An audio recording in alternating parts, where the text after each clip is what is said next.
welcome back to our YouTube channel. নমস্কাৰ সকলোকে পুনৰবাৰ আমাৰ YouTube চেনেললৈ স্বাগতম জনাইছো। সো আজি এতিয়া আমি ৰেডি হৈ আছো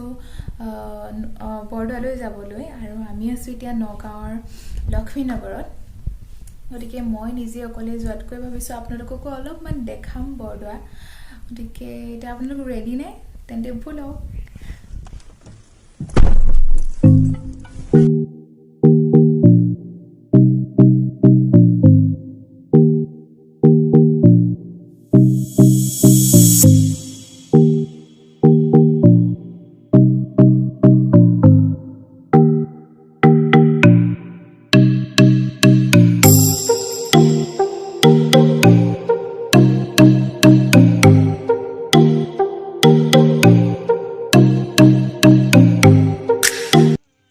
দেখিছেনে আপোনালোকে ইমান বেছি traffic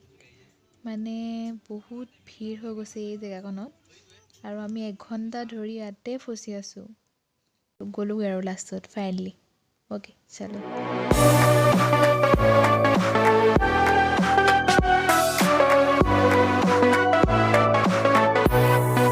Deep in the dark down on my knees I've seen things that you wouldn't believe I was lost আৰু আপোনালোকে এটা কথা মন কৰিছেনে হট্ৰলে সোমাই যোৱা ৰাস্তাটোৰ দুয়োপাৰে সৰু সৰু পুখুৰী কিছুমান আছে মানে খুব বহুত আগলৈকে সেই পুখুৰীখিনি পাই যায় That I'm invincible nobody gonna bring me down এইটো হৈছে মহাপুৰুষ শ্ৰীমন্ত শংকৰদেৱৰ জন্মভূমি বৰদোৱালৈ যোৱা ৰাস্তা Here we go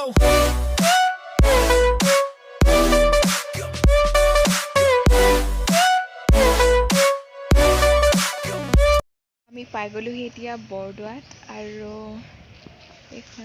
এইখনে হৈছে বৰদোৱা শংকৰদেৱৰ জন্মভূমি এখন গেট আমি পাৰ হৈ আহিলো মেইন গেটখন আৰু ইয়াতো এখন আছে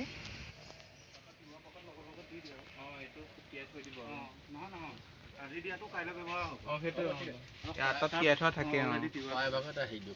কিবা কৰিব হয় এভাগ দিলে এভাগ আমি এটা পৰিয়াল আহিছো ঠিক আছে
নামঘৰ নেকি এইটো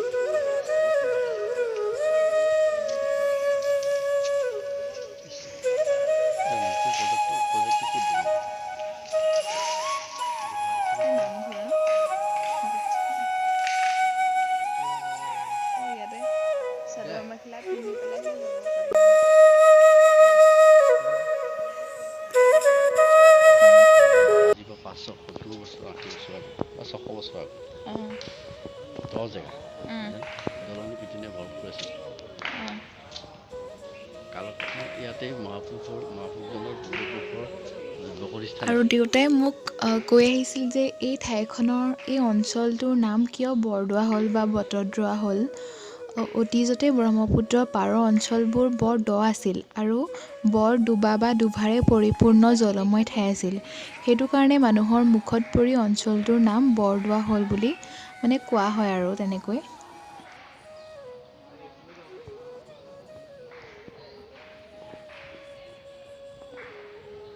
আৰু এই গছজোপা আপোনালোকে দেখিছেনে এইজোপা হৈছে এজোপা শিলিখা গছ আৰু ইয়াত লিখা আছে যে ইয়াৰ তলত গছৰ তলত বহি মহাপুৰুষজনাই তেখেতৰ অমৰ সৃষ্টিসমূহ আমাৰ মাজত উপহাৰ দি থৈ গৈছিলে লিখি থৈ গৈছিলে বিভিন্ন কিতাপ লিখা আছে পশ্চিমে শিলিখা বৃক্ষ হালিয়া আছয় তাহাতে আউজি গুৰু পুস্তক লিখয় আৰু ইয়াতে এনেকৈ বন্তি খোলা আদি দিবৰ কাৰণে থৈ দিয়া হৈছে আৰু ইয়াতে নিৰ্মাণ কাৰ্য চলি আছে যিটো বৰদোৱাখন নিৰ্মাণৰ কাৰণে বনাবৰ কাৰণে নিৰ্মাণ কৰিবৰ কাৰণে চৰকাৰে বহুত কোটি টকা ইয়াতে দিছে গতিকে এইখন চাগে 2-3 বছৰৰ ভিতৰত সম্পূৰ্ণ হ'ব নতুন এখন বৰদোৱা খুব ধুনীয়াকৈ ইয়াতে কাম কৰি আছে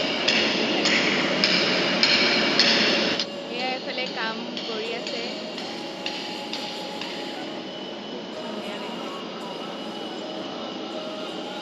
বহুত ডাঙৰ হয় সাঁচি গছ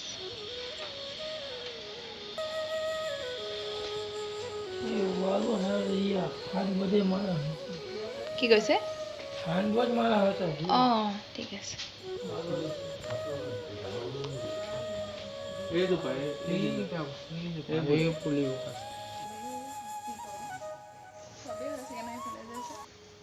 আৰু ইয়াতে গুৰুজনাই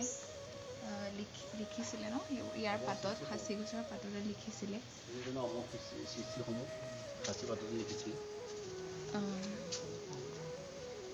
আমি সাঁচি গছৰ পাতত নহয় আচলতে সাঁচি গছৰ চামৰাত বা ছালত মহাপুৰুষজনাই তেখেতৰ অমৰ সৃষ্টিসমূহ আমাৰ মাজত এৰি থৈ গৈছিলে আৰু এইখিনি কথাকে শুদ্ধভাৱে আমাক সত্ৰৰ এজন ভকতে ধুনীয়াকৈ বুজাই দিলে আৰু ইয়াকে তেখেতে কৈছে এইখিনি কথা আপোনালোকে মিলাওক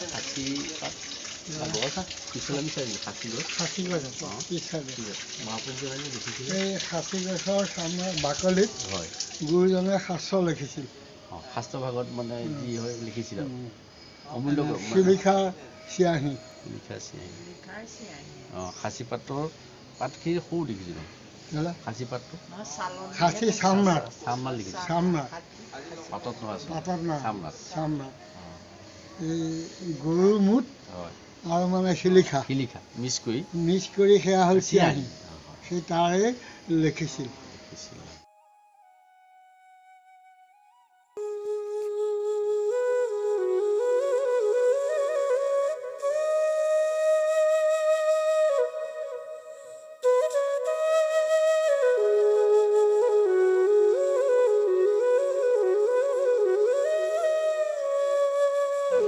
নৈমিষা ক্ষেত্ৰ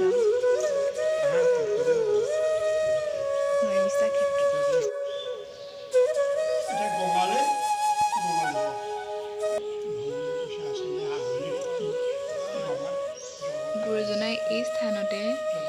গা ধুইছিলে স্নান কৰিছিলে এই স্থানলৈ লৈ আহিছে এখেতে আৰু এইটো হৈছে নাটঘৰ ইয়াতে ভাওনা আদি হয় চাগে ডাঙৰ হয় আৰু মূল নামঘৰটো বনাই হোৱা নাই কাৰণে ইয়াত অস্থায়ী ৰূপে প্ৰতিষ্ঠা কৰি ৰাখিছে কি কৈছে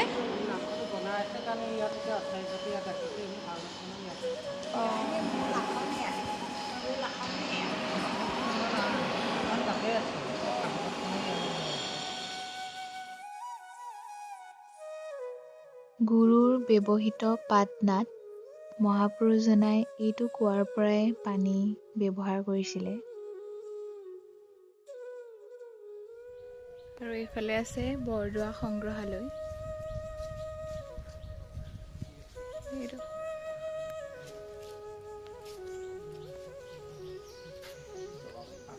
সংগ্ৰহালয়টো বৰ্তমান বন্ধ হৈ আছে এইফালে একো নাই বন্ধ কৰি থৈ আছে